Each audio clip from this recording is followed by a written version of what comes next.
Hi, I'm Doug. And I'm Kathy. And this is Maggie Mae. Join us as we follow the moon. Today, we're in Kansas City, and we want to take you a tour of a few of the places that we found that you definitely won't want to miss when you get to come to Kansas City. So come along and join us. Thanks. And we start off today at the Donald J. Hall Sculpture Park. Now this is on the grounds of the Nelson-Atkins Museum of Art. And a lot of great modern art is located in front as well as behind the museum. I think we actually started out behind it. We did. There's some large bronze statues, and each of these have the placards that tell you the artist and a little bit of the story behind it.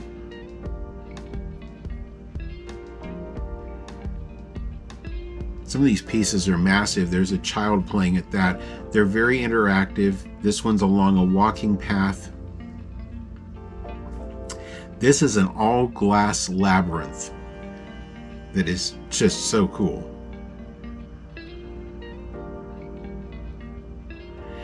Now there's actually 4 shuttlecocks on the lawn, 3 in front of the museum, 1 behind. They're the world's largest. And the building itself is supposed to depict the net. The net, yeah. Mm-hmm. They've installed a new miniature golf course with the 18th hole being a replica of the museum and the shuttlecocks. There was a lot of activity there. Yeah, it's very well used and very much appreciated. Next up is the River Market. And the River Market in Kansas City is open from 9 a.m. to 3 p.m. every weekend. There were musicians all over the place at every end of both, of all the different venues. And if you're looking for flowers, if you're looking for produce, all sorts of things, you name it. There was even clothing vendors. I mean, it was anything and everything there. This market dates back to 1857. So it's been around a long time. There were a couple vendors there doing dog things too.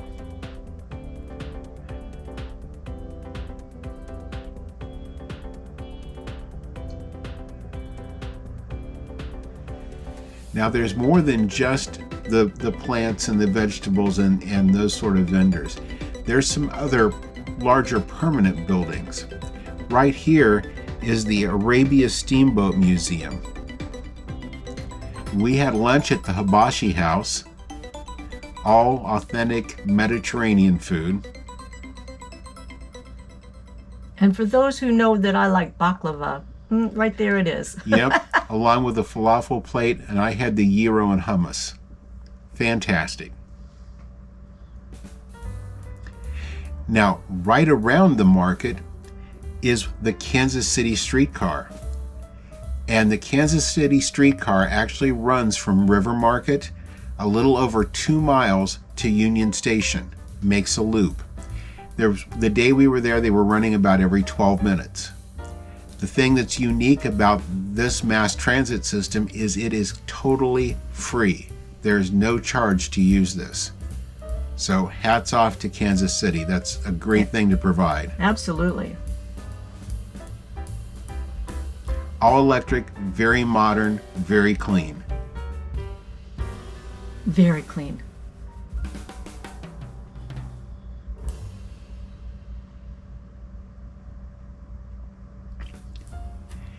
Next up was dinner, and we went to Fiorella's Jack Stack Barbecue. Now, Jack Stack is actually located in, I believe, 6 different locations, and they also will ship their barbecue to you nationwide. They do have outdoor seating, but it was kind of chilly. We ended up on the inside, and this was at the Freight House. Started off with onion ring appetizer and these barbecue plates with ribs and pulled pork and turkey and prime rib of beef, and just absolutely incredible food. Directly across the tracks from that freight house is Union Station. And Union Station opened in 1914. And at its peak, it moved 670,000 passengers in 1945. Now here's some pictures to show you what it did look like, and then it closed and fell into disrepair. It closed in 1985, but in 1996, it was announced a $250 million restoration project that has brought it back to the way it looks today. It's magnificent. Oh, it is. Yeah. It reopened in 1999, and in 2002, Amtrak started using it again. That was the ticket booths. That's now a little bar and eatery. The ceiling is just impressive. Yes, it is. There's even a little railroad museum in there. That model train is just incredible.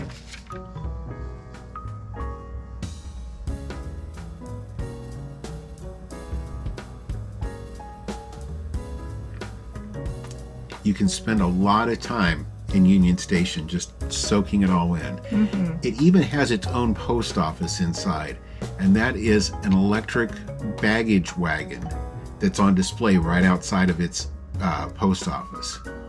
There's what it looked like in the beginning. And there wasn't much else there. No. And this is it today, completely restored.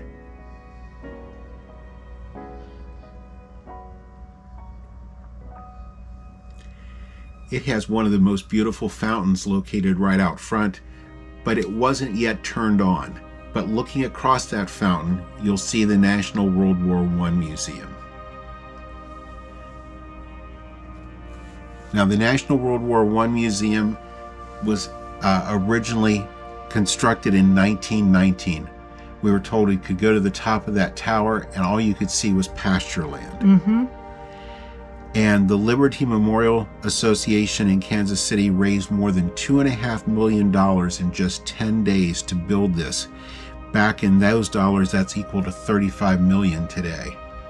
Those are poppies. 9,000 of those poppies. Each poppy symbolizes 1,000 people that were lost in World War I. 9 million people.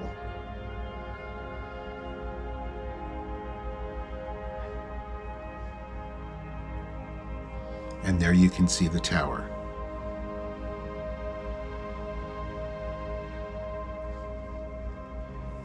Now, this goes through everything to do with World War I. There's some great displays. This section was all quotes from people around the world during the time of World War I. If you never really studied your history, or if you have forgotten your history, this is definitely a place you should go and just wander and read and look at the pictures, the documentation.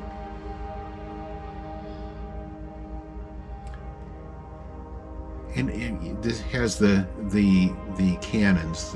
It has the American Red Cross wagon there. There's an airplane hanging from the ceiling. It talks about all the air wars. There's even mines from the sea. The tank there, I thought that was really cool. The foxholes. Mm-hmm. Yeah, replicas of the foxholes. The trenches.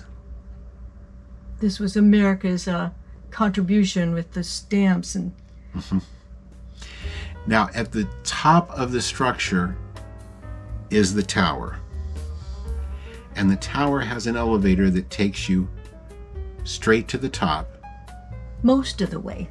Yeah, gets you near the top. There's 45 steps from where the elevator leaves off that you have to take. Kind of like a lighthouse. They go around the outside. Yeah. But it gives you some magnificent views of Kansas City. It was just stunning. We like getting somewhere where we can show you the city from above because it lets you see how beautiful these cities are. Look at that skyline. Isn't that Union Station right there? Yes, it is. Directly across from it. Yeah.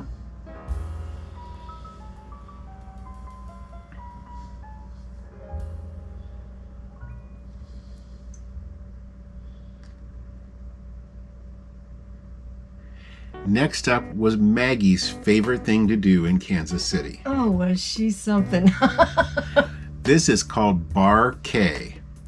And Bar K is a combination dog park on steroids and dog owner playground. Yes. There is adult beverages available. There is a great little food area there. You can stay inside the building. You can go outside in specific areas with food so that you're not pestered too much. There's areas for little dogs. There's a grooming place. There's even a bakery there for dogs. So we started off in the small dog section. Maggie was bored. We know at this size of dogs that she's friends with. Yep, she's got some bigger dog friends. They don't know size. But all sorts of things for them to play on. The doggy jungle gym. I think she saw the sign that said dogs only because she hovered around that. She knew that we couldn't get her there. That's right. Dogs of every shape and size, and they all were getting along. They were. Now, this was a great stop. Jacob Rieger and Company. And it's a distillery that opened in 1887. And when Prohibition hit in 1919, it closed. I love the slide. I do too. And it reopened just a few years ago. And they now sell their product there. They've got a place where you can do tastings. And they also have a nice little outdoor area just for get-togethers. And they have some wonderful tasting products. That's right. Now, as you walk in the front door, you'll see the distillery right behind the glass. They do full tours of the distillery, but even if you don't take the time to do the full tour, the lobby area, for lack of knowing what else to call it, is full of history. If you didn't know, Kansas City whiskey, which is here on this wall, can be up to 2.5% sherry. That's why it tastes different. They also distill vodka. They distill their own gin. And they also do Café Amaro, which is a coffee-flavored liqueur.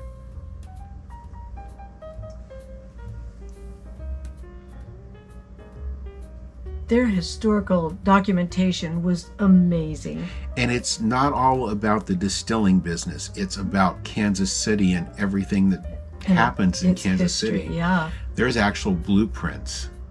And it was really an amazing time. That's their original cash register, which was lost through the years.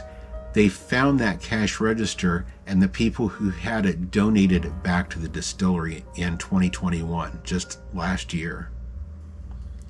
Now, Andy Rieger and several of his partners are there at the distillery, as well as their dogs. Another reason we liked it. That's right. Next up is the Jacob L. Luce Park. And Luce Park is famous because it was the first Kansas City country club. It started with 9 holes of golf, eventually ended up to be 18 holes. Now it's just a city park, but it also has the Laura Conyers Smith Rose Garden. This Rose Garden has won all kinds of awards, and it started off with, I believe, 120 rose plants, and it now has 3,000 roses, 130 different varieties, and it's also host to over 200 weddings a year. That's so beautiful. I wish they'd been blooming. We were just too early in the year for it. Yeah. But the plants were beautiful. Now this is the fountain in Mill Creek Park. This is probably the most famous of all of the fountains in Kansas City, and Kansas City has a lot of fountains. Oh, they do. The sculptures were done in 1910 and they adorned a mansion in Long Island, New York. They were brought to Kansas City in 1951, refurbished, and this fountain opened in 1960. Kansas City really is promoted through their art. Yeah, old architecture, new artwork everywhere. Yeah. And directly across the corner from that fountain is more of that artwork. This is Country Club Plaza. Country Club Plaza was the first planned suburban shopping center in the United States. It's 15 blocks large. It has 100 stores, 30 restaurants, and this opened in 1923 and was planned for people traveling by car at that time. There's parking behind some of the storefronts, under some of the buildings, and even on the roofs of some of the buildings. So you can almost always find a place to park. It's modeled after Seville, Spain. That's the architecture, and it is just stunning. It is. And whether you're looking for Tiffany's or you're looking for Old Navy, you'll find a little bit of everything there. That's right. I even saw Chico's. Yeah.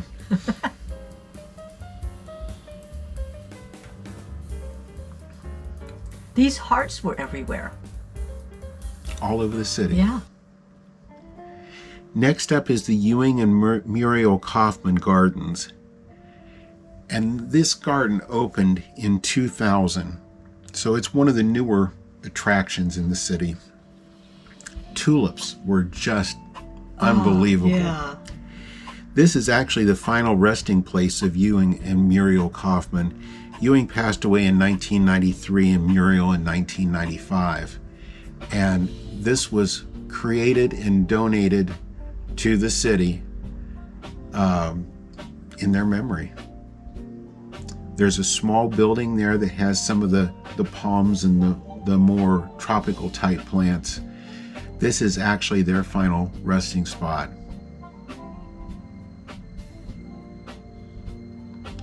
But the tulips and the fountains are incredible. It's replanted 4 times a year, so no matter when you go, it'll always be in bloom.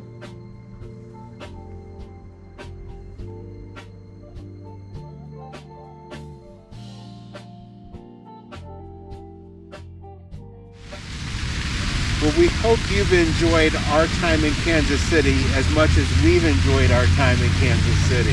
It has been fantastic. It was really interesting for me to see the old and the new side by side throughout the city. The artwork all around the city. The fountains. It was beautiful. We really did enjoy it. And a wonderful surprise, too. Yeah, very much. Well, if you did enjoy the video, leave us a thumbs up. We sure do appreciate that. If you haven't already subscribed, do that and ring the notification bell. That way you'll know when all of our videos come out. And thank you for following us as we follow the moon. Thanks for watching today. If you haven't already, please subscribe to our channel. And be sure to ring the notification bell so you'll know when new videos come out. Don't forget to follow us on social media too.